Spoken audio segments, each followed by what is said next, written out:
नमस्कार दोस्तों सामने आप जिस खिलाड़ी को देख रहे हैं, इस खिलाड़ी के सपने उच्च लेवल के सपने थे। एक थोड़ी सी गलती के कारण कोच और इनके बीच में एक झड़प हुई थी, जो काफ़ी दिनों तक वायरल भी हुई थी और काफ़ी चैनल्स के अंदर भी चली थी।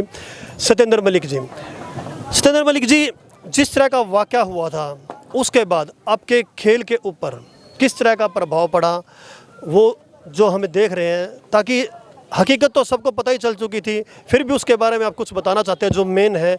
अभी वो तो जो मेरे साथ हुआ, मेरा तो यही कहना अभी कि जीवन में किसी भी खिलाड़ी के साथ ऐसी घटना ना हो कि किसी एक रेफरी की वजह से उसका पूरा करियर ख़राब हो जाए। और उसकी घटना का प्रभाव तो बहुत बुरा ही पड़ा है मेरे उस करियर पे, लगा लो कि भाई एक तो वो गेम्स मिस हो गए, फिर ऊपर से अभी मुझे और ज़्यादा दिक्कतों का सामना करना पड़ रहा है। कुछ रेसलिंग से जुड़ी हुई प्रॉब्लम्स हैं, जो गेम पे अच्छी तरह फोकस नहीं हो रहा। पिछले 2-3 महीने से प्रैक्टिस मिस हो रही है मेरी बहुत ज़्यादा।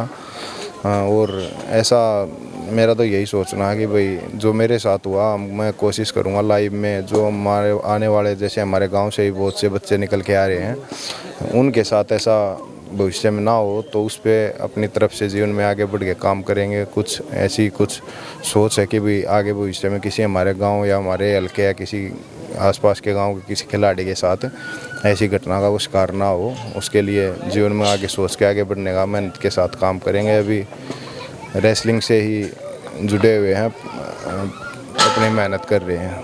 तो जब ये सब वाक़या हुआ, उसके बाद से लेके और आज तक कितने दिन का बीच में आपके गैप लगा था? कितने दिन का बैन तो उस दिन के बाद तब तो लाइफ टाइम बैन कर दिया गया था, पर उसके बाद फेडरेशन की तरफ से नहीं, मेरा कुछ एक सैंपल मिस होने की वजह से, उसकी वजह से 4 साल का बैन के लिए अभी बोला गया है। पर उसकी मेरी अभी एक सुनवाई है, मैंने अपील की हुई है।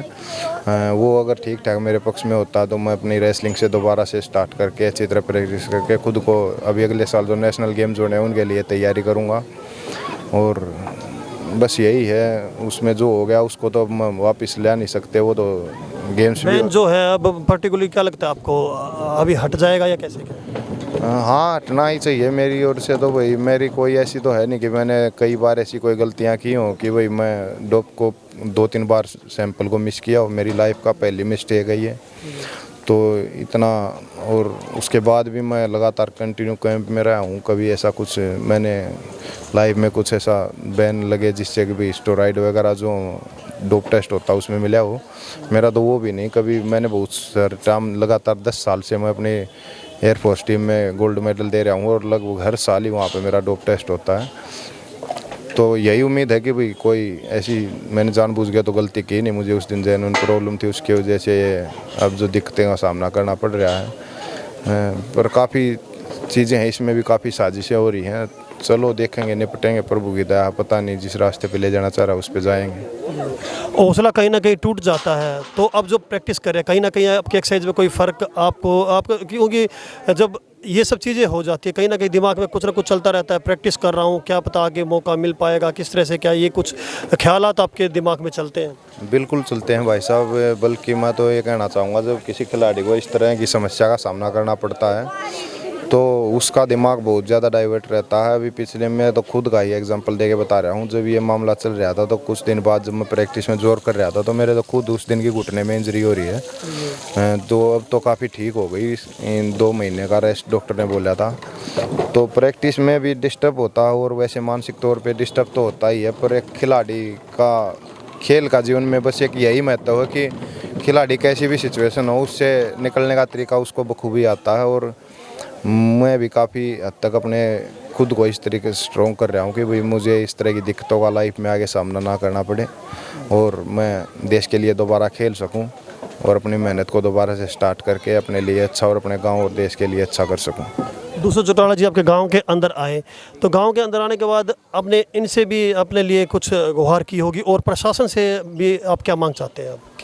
आइन से इनको भी डिप्टी सीएम हमारे गांव आए, इनसे भी हमने यही पहली बात तो इनसे मैं तो मेरे लिए खुद के लिए तो कोई डिमांड नहीं है कि भाई जो होगा वो प्रभु के हाथ में। पर मैं तो गांव का जो हमारा अखाड़ा है उसके लिए इनको बोला है कि भाई हमारे अखाड़े में जितनी ज़्यादा सुविधाएं दी जाएं उतनी कम है, क्योंकि वहीं से हमारी ये 2 बहनें अभी वर्ल्ड चैम्पियन बन के निकली हैं। और एक गांव से ऐसे वर्ल्ड चैम्पियन बनना, इन्होंने साक्षी का मेडल ओलंपिक में आने के बाद वहाँ पे पहलवान जी गुरु जी हैं जो हमारे माड़िया पहलवान जी, उनके पास पहलवानी स्टार्ट की थी। अभी 3-4 साल में ही ये रिजल्ट है कि 2 बहनें वर्ल्ड चैम्पियन बन चुकी, जो कोई छोटी मोटी बात नहीं है। वर्ल्ड चैम्पियन बनना हर खिलाड़ी का सपना होता है। तो अखाड़े में जितनी ज़्यादा सुविधाएं दी जाएं उतनी ज़्यादा मैं अपने डिप्टी सीएम जो हमारे गांव में आए थे उनसे गुहार करता हूं कि अखाड़े में ज़्यादा से ज़्यादा सुविधाएं दी जाएं, हॉल को एसी बनाया जाए और जगह जो साथ में है उसको ग्राउंड के लिए लिया जाए, और खिलाड़ियों को ज़्यादा से ज़्यादा मैट वगैरह सब जिम वगैरह सब फैसिलिटी उपलब्ध कराई जाए, ताकि गाँव के बच्चों को कहीं और बाहर जाके प्रैक्टिस ना करनी पड़े। तो सतेंद्र जी, आपका इतना टाइम निकालने के लिए बहुत बहुत धन्यवाद, और हम आपके उज्जवल भविष्य की कामना करते हैं ताकि जो रुकावटें अभी आपके खेल के दौरान आई थी वो आगे भविष्य में ना आए। धन्यवाद भाई आपका, और आपके न्यूज़ चैनल का बहुत बहुत धन्यवाद।